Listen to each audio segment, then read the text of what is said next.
আন্দোলন কিন্তু শুরু হয়েছিল গেছে মাসের 1 তারিখে। দীর্ঘ 1 মাস 5 দিন কিন্তু ধাওয়া পাল্টা দেওয়া হওয়ার পরে কিন্তু ছাত্ররা কিন্তু বিজয়ের মিছিল করেছে গেল 5 তারিখে। বিজয়ের মিছিলের পরে কিন্তু অভ্যর্থনী সরকারের দাবিতে কোটা সংস্কারের যে আন্দোলনকারীরা ছিল, যারা সমন্বয়ক ছিল, তারা কিন্তু বিভিন্নভাবে রাষ্ট্রপতি এবং রাষ্ট্রের সর্বোচ্চ যারা রয়েছে তাদের সাথে আলোচনা করেছেন এবং অভ্যর্থনী সরকার কিন্তু ঘোষণা দেওয়ার কথা কিন্তু আজকে। আপনাদের একটা জিনিস জেনে নিতে চাই, আমি কিন্তু ঠিক এখন রয়েছি সাভারে দেখছেন যারা স্টুডেন্ট রয়েছে, যারা ছাত্র ভাই বোনরা রয়েছে আমার, তারা কিন্তু পরিষ্কার পরিচ্ছন্নতার কাজ করছেন। আমরা একটু কথা বলবো একজন স্টুডেন্টের সাথে। আপনারা কখন থেকে কাজ করছেন এখানে হচ্ছে সকাল 9টা থেকে কাজ করা শুরু হয়েছে। মানে প্রত্যেকে যে যার মতো মানে স্টুডেন্টরা হচ্ছে কাজ করতেছে সকাল 9টা থেকে সম্ভবত। আমি একটু লেট করে আসছি যেহেতু, আর তার আগ থেকে হচ্ছে আমাদের ভাইয়েরা কাজ করছে, বোনেরা কাজ করতেছে। আমরা দেখছি এখানে কিন্তু একজন মুরব্বিও কিন্তু রয়েছে, যে একজন অভিভাবক বলা যায়। আপনারা স্টুডেন্টদের পাশাপাশি আমি মানে ফুটপাতেই কাজ করি। আমি একটু দেখলাম পরিষ্কার করতে, আর সঙ্গে সঙ্গে আমি পরিষ্কার করলাম, আমার কাছে ভালো লাগলো। দর্শক, যেমনটি তারা বলছিল, এই থানা রোডে কিন্তু প্রথম ধাওয়া পাল্টা দেওয়া শুরু হয় ছাত্রদের আন্দোলনের সময়। কিন্তু এখান থেকে কিন্তু পুলিশ কিন্তু ছাত্রদের বুকে গুলি ছড়ে এবং এখান থেকে কিন্তু ছাত্ররা কিন্তু শান্তি শৃঙ্খলা ভাবে আন্দোলন করছিল। এই আন্দোলনকে বিনষ্ট করার জন্য কিন্তু পুলিশ এবং বিভিন্ন লাঠিয়াল বাহিনী কিন্তু এই ছাত্রদের উপরে আক্রমণ করে। আর আরেকটু আমি আপনাদেরকে আরেকজন স্টুডেন্টের সাথে কথা বলতে চাই, এই ছাত্ররা আসলে কেমন সরকার চায় এবং সামনে কি ধরনের তারা কি চায়, কেমন ধরনের সরকার চায়, কোন ধরনের সরকার আসলে দেশের জন্য উন্নয়ন হবে, আমরা একটা স্টুডেন্টের সাথে বলবো। আচ্ছা, আপনারা কি ধরনের সরকার চান? আপনারা তো এখন বিজয় এনেছেন। আমাদের ছাত্র আন্দোলনের মূল লক্ষ্য ছিল একটা গণতান্ত্রিক সরকারের, ঠিক আছে? তো আমাদের প্রথম যে কোটা আন্দোলনের দাবি ছিল, ওইখান থেকে যে ছাত্রদের সাথে যে গণহত্যাটা হয়েছে, এটা আমাদের কোনো মতে কাম্য ছিল না। তো এটা আমাদের প্রথম মূল বিজয় আনছেন আপনারা আন্দোলন করে, ছাত্র আন্দোলনের মাধ্যমে কিন্তু স্বাধীনতার পরে আমরা শুনেছি 52 আন্দোলন, 51 আন্দোলন। এই আন্দোলনের পরে কিন্তু আমরা দেখেছি 2024-এর আন্দোলন। এই 24-এ কিন্তু অনেক ভাইয়েরা শহীদ হয়েছে। এই ভাইদেরকে আপনারা কিভাবে স্মরণ রাখতে চান এবং আপনারা কি ধরনের সরকার চান? আমাদের একই কথা থাকবে, আমাদের কোন সৌর শাসক যাতে এই ভবিষ্যতে আমাদের যাতে কোনো প্রজন্মকে যাতে শাসন না করতে পারে। আমাদের দল চাই না, দল বিভক্ত আমরা কোনো দল চাইতেছি না। আমরা চাইতেছি যে সাধারণ জনগণের হয়ে কাজ করবে, আমাদের স্টুডেন্টের হয়ে কাজ করবে। আমরা এমন একজন মানে বর্তমানে তত্ত্বাবধায়ক সরকার চাইতেছি, যে সরকার আমাদের হচ্ছে সারা বাংলাদেশের প্রত্যেকটা স্টুডেন্ট, প্রত্যেকটা সাধারণ জনগণ যাতে ভালো থাকতে পারে, তারা যাতে সুষ্ঠুভাবে দেশটার মানে দেশে চলাচল করতে পারে, এরকম একটা ব্যবস্থা চাইতেছি। ইভেন আমি বলি ভাই, আমাদের এখানে আছে যে ম্যাক্সিমাম শিশু আছে যারা হলো গরিব বা অসহায়, তাদেরকে একটা স্কুলে ভর্তি করতে গেলে তারা বলে গভর্নমেন্ট যাতে যেই সরকারি আসুক তারা এমন একটা নিয়ম করে যে প্রতিটা বাচ্চা যাতে পড়াশোনা করতে পারে। ইভেন রাস্তায় যেমন পরিষ্কার পরিচ্ছন্ন করে সরকার যাতে একটা নিয়ম করে, যেমন বাইরের কান্ট্রিগুলোতে একটা ময়লা কোথাও ফেলে দেখা যায় যে ওখানে জরিমানা থাকে। প্রত্যেকটা জায়গায় যদি লিফলেট থাকে পরিষ্কার পরিচ্ছন্ন এবং স্বাধীন বাংলা, যেহেতু স্বাধীনতা অর্জন করেছে অনেক কিন্তু প্রতিটা ভাই বোনের রক্তের বিনিময়, যাতে এই স্বাধীনতা বজায় থাকে, অন্য সরকার এসে যাতে তার মতোই না হয়ে যায়, তার রূপ যাতে পরিবর্তন না হয়। যেমনটি শুনছেন, আমরা কিন্তু এখানে দেখছি যে কিছু ছাত্র ভাইরা কিন্তু ট্রাফিকের যে দায়িত্ব, ট্রাফিক পুলিশ যেহেতু নাই, সাভারে কিন্তু সাভার মডেল থানা কিন্তু জ্বালিয়ে দেওয়া হয়েছে এবং সাভারে বিভিন্ন সরকারি প্রতিষ্ঠান ভাঙচুর করা হয়েছে এবং ধাওয়া পাল্টা দেওয়ার ক্ষেত্রে কিন্তু ব্যাপক ভাঙচুর কিন্তু সাভারে চালিয়েছে। এখন যেহেতু পুলিশ নাই, ট্রাফিক পুলিশ না থাকাতে কিন্তু আপনারা কি করছেন এখানে আমরা সব দেখাশোনা করতেছি, যত ঝামেলা হয় ওগুলো দেখতেছি। মেন কথা হচ্ছে আমাদের বড় ভাইরা কালকে দেখছি জাতীয় জায়গায় এবং হচ্ছে গণভবন সব জায়গায় পরিষ্কার করতেছে এবং দেশ রক্ষা করতেছে। তো আজকে থেকে আমরা ছোট ভাইরা যারা আছি সবাই মিলে রাস্তায় নামছি, দেশ রক্ষা করতেছি। আমরা আরো কিছু স্টুডেন্ট ভাইদের সাথে কথা বলবো, তাদের সাথে কথা বলে জানবো আসলে তারা ট্রাফিক ব্যবস্থা, যেহেতু ট্রাফিক পুলিশ নাই, ট্রাফিক ব্যবস্থা কিভাবে ধরে রাখছে, সকলে কি ট্রাফিক আইন মানছে কিনা আমরা একজনের সাথে কথা বলবো। আপনারা এই যে এখানে কাজ করছেন, সবাই কি ট্রাফিক আইন মানছে? সব বেশি জনে মানছে না। এখানে রিক্সা খুবই ডিস্টার্ব করতেছে, এই যে এখানে যাইতে পারতেছে না। মামা জলদি যাও জানান কেলাই সাইড দিয়ে যান। কখন থেকে কি ধরনের? আমরা প্রায় সকাল 11টা থেকে এই জায়গায় আসি। তো এখানে রিক্সা যারা ঘুরতেছে এখানে একটু ঝামেলা করতেছে, আর আমরা এখানে আমাদের যারা ভাইয়েরা যারা আছে সবাই আমাদেরকে সাহায্য করতেছে, আরো যারা আছে আমাদেরকে পানি কিছুক্ষণ পর পরই দিয়ে যাইতেছে। আমরা একটা ভাই দেখছি, আর একটা স্টুডেন্ট ভাইরা দেখছি, দেখতে পাচ্ছি উনিও কিন্তু ট্রাফিক নিষ্কাশনের কাজ করছে। আপনারা কখন থেকে কাজ করছেন এবং কি কি দেখতেছেন, সমস্যা কি কি সমস্যা মনে হয় ফেস হচ্ছে? আপনার মনে হয় যে কি কি সমস্যার সমাধান হলে ট্রাফিকটা আর একটু অগ্রগতির দিকে যাবে, ট্রাফিক ব্যবস্থা আরো ভালো হবে? জি, আমরা প্রথমত কাজ করছি সকাল 7:30 থেকে আমরা ভিতর থেকে সব পরিষ্কার করেছি এবং এখন ট্রাফিকের কাজটা করছি। ট্রাফিকে সমস্যা দেখা যাচ্ছে কি যে এখানে অনেক জায়গায় যেগুলো কোনা জায়গাগুলো আছে, এই কোনা জায়গাগুলোতে দেখা যায় অনেক রিক্সা বা অনেক সময় দেখা যায় অনেক কিছু বসে। এই জায়গাগুলোতে যদি ফাঁকা করা যায় বা ফাঁকা রাখা যায় দেন হয়তো একটু ট্রাফিক কমানো যেতে পারে এবং একটা জেব্রা ক্রসিং দিলে হয়তো আরো বেশি সুবিধা হয়, কারণ মানুষ পারাপারের সময় দেখা যাচ্ছে যে অনেক সমস্যা হয়।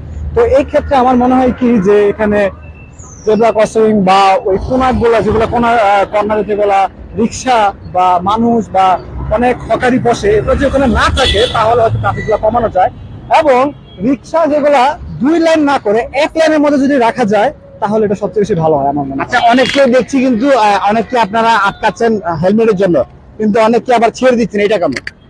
প্রথমত আমরা তাদের বোঝাচ্ছি, আটকানোর কারণে তাদের বোঝাচ্ছি যে আপনারা নেক্সট টাইম বা পরের বার আপনারা হেলমেট ইউজ করবেন, কারণ এটা আপনাদের জন্যই ভালো, ঠিক আছে? সো আমাদের কাছে তো আর ওইভাবে এমন পারমিট নেই যে ধরে সাইন কাটা বা এই করা। আমরা প্রথমে বোঝাচ্ছি যে আপনাদের জন্যই ভালো, আপনারা হেলমেট ইউজ করেন, ব্যবহার করেন। আচ্ছা, এই যেসব ছাত্ররা মারা গিয়েছে তাদেরকে আপনারা কিভাবে স্মরণ রাখবেন, কিভাবে স্মরণ রাখতে চান? তাদের যাদের বিনিময়, যাদের রক্তের বিনিময়ে, যাদের জীবনের বিনিময়ে কিন্তু আমরা এই স্বাধীনতা অর্জন করেছি, আমরা বিজয়ের মিছিল দেখেছি, আপনারা বিজয়ের মিছিল করেছেন। আপনাদের এই ছাত্ররা এই দেশে কিন্তু অনেক রাজনৈতিক দল কিন্তু চেষ্টা করে কিন্তু সরকারের পতন ঘটাতে পারেনি, যে পতন কিন্তু ঘটিয়েছে ছাত্র সমাজ। এই তাদের বিজয়ের, তাদেরকে কিভাবে একটু আসলে মনে রাখতে চান? তাদের বিষয়ে যদি আমি বলি, আমার মুখে কোনো ভাষা নেই। তাদের বিনিময়ে যে আমরা এত সুন্দর একটা দেশ, এমন একটা ফ্রিডম আমরা পাইছি, তো এটা বলার বাইরে। আমরা আরেকজনের সাথে কথা বলবো, একটা আপুর সাথে। এই যে আপু, কখন থেকে কাজ করছেন আপনারা? সকাল থেকে 10টার পর থেকে শুরু করেছি। কোথায় কোথায় কাজ করেছেন? আমরা হচ্ছে নিউ মার্কেট হইতে এইদিকে ঘুরে আসছি, তারপর পাখিটা দিয়ে এই ওভারব্রিজ পর্যন্ত। এই যে এতদিন, এই 1 তারিখ থেকে কিন্তু কোঠা আন্দোলন শুরু হয়েছিল।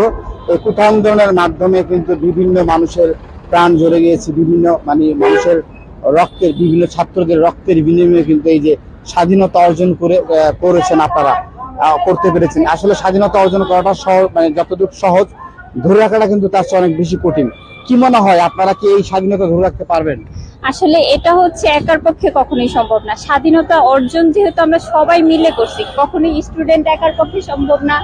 ইভেন হচ্ছে সবাই গার্ডিয়ানরা আসছে, দেশের অসহযোগ আন্দোলন, সবাই মিলে সাম্প্রতিকভাবে এই স্বাধীনতাটা অর্জন করছি।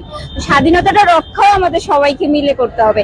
এখন আমরা এখানে করতেছি যার যার পরিস্থিতি, যে যার যার জায়গা থেকে ছোট ছোট করে যখন হচ্ছে আমরা স্বাধীনতা অর্জন রক্ষাটা চেষ্টা করব, তাহলে আসলে মেন স্বাধীনতা রক্ষা। আমরা দেখছি একজন গার্জিয়ান, আমরা দেখেছি আপনারা কিন্তু এই আন্দোলনের সাথে সম্পৃক্ত হয়েছেন, আপনাদের বাচ্চাদেরকে নিয়ে কিন্তু। বৈষম্যহীন একটা সরকার চাই, আমরা কোনো দল করতেছি না এখানে। হ্যাঁ, সেটাই, আমরা সব দিক থেকে উন্নয়ন চাই, জানি সরকার আমাদেরকে উন্নয়নের দিকে পৌঁছাইতে পারে, এমন একটা সরকার চাই আমরা। এছাড়া বলতে কি ধরনের সরকার আপনারা চান? কি ধরনের সরকার আমরা এখন, আপনারা বলতে চাইতেছেন যে বিএনপি আওয়ামী লীগ চলে গেছে, সেক্ষেত্রে আমরা বিএনপি বা জামায়াত করবো, আমরা ওটা চাইতেছি না। আমরা চাইতেছি এমন একটা সরকার চাই যে নাকি হচ্ছে আমাদের সব সময় পাশে থাকবে এবং উন্নয়নের ক্ষেত্রে অনেক কাজে লাগবে। আচ্ছা, আমরা দেখছি কিন্তু এই যে এখন এই আন্দোলনের সুযোগ নিয়ে কিন্তু অনেকে কিন্তু ভাঙচুর করছে বিভিন্ন মানুষের বাড়িঘর, এটা আসলে কেমন? এটা আসলে করা ঠিক হইতেছে না, কেমন মনে হচ্ছে? খুবই খারাপ, কারণ এই জিনিসটা করা উচিত না। কারণ আমরা আমাদের থেকে যতটুকু নষ্ট করছি ততটুকু আমরা করার চেষ্টা করতেছি। যেমন সবকিছু নোংরা করছিলাম আমরা, ঠিক আছে, বাট এখন রোডঘাট কিন্তু আমাদেরই দায়িত্বে পড়ছে, সেক্ষেত্রে আমরা সবকিছু করতেছি, তারপরেও আমাদের কোনো দাবি নাই এখন। কিন্তু আমরা একটা বৈষম্যহীন একটা সরকার চাই। আমরা এখন একজন গার্জিয়ানের সাথে কথা বলবো। আপনার বাচ্চাকেও দেখলাম আমরা, আপনি নিয়ে এসেছেন। এই আপনারা আসলে এই যে যেরকম ওনারা বললো আর কি, যে এই যে ভাঙচুর, বিভিন্ন জায়গায় ভাঙচুর, বিভিন্ন ভবন ভাঙচুর, বিভিন্ন সরকারি প্রতিষ্ঠান ভাঙচুর করা হয়েছে, যেগুলো কিন্তু সরকারি মানে মানুষের ট্যাক্সের টাকায় গড়া হয়। দেখলাম গণভবন থেকে অনেক মানুষ অনেক জিনিস নিয়ে যাচ্ছিল, অনেকে আবার অনেক ছাত্র সমাজ ভাইরা কিন্তু সেগুলো কিন্তু আবার পর্যায়ক্রমে উদ্ধার করছে। সাভার মডেল থানা থেকে দেখলাম সাভার থানা ভাঙচুর করেছে। এখন কিন্তু ডাকাতি চুরি এগুলো কিন্তু প্রচুর বেড়ে গিয়েছে এবং একজন কিন্তু আরেকজনের উপরে হামলা করছে। এই বিষয়টি আপনি কিভাবে দেখছেন? সর্বপ্রথম আমি আমার ছাত্র আমার সন্তানদের প্রতি আমি গভীর আদর জানাচ্ছি এবং যেই সন্তানরা আমার মারা গেছে ওদের জন্য আমি দোয়া করছি আল্লাহর কাছে যে ওরা জান্নাতবাসী হোক। অনেক কষ্টের বিনিময়ে আমাদের ইতিহাসে সর্বপ্রথম খুব কম সময়ে অনেক বেশি রক্তের বিনিময়ে আমাদের দেশ 24-এ স্বাধীন হয়েছে। আমরা কখনোই চাই না মারামারি, কাটাকাটি, হানাহানি, এগুলো আমরা কখনোই চাই না। এগুলোর আমরা পক্ষপাতিত্ব না, আমাদের সন্তানরা এগুলা চায় না।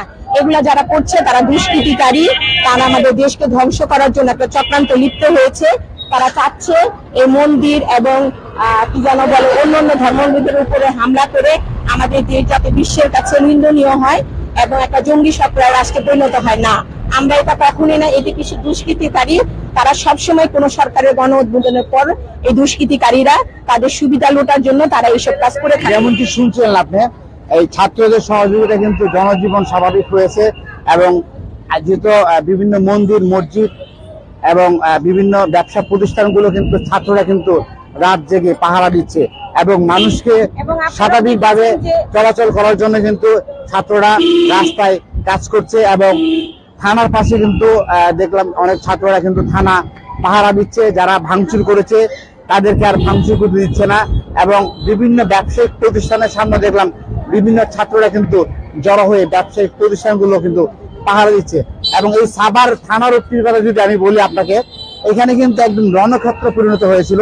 ধাওয়া পাল্টা ধাওয়া, ছাত্রদের উপরে গুলি চালানো সহ বিভিন্ন ভাবে কিন্তু ছাত্রদের উপরে আক্রমণ করা হয়েছিল বিভিন্ন দিক থেকে।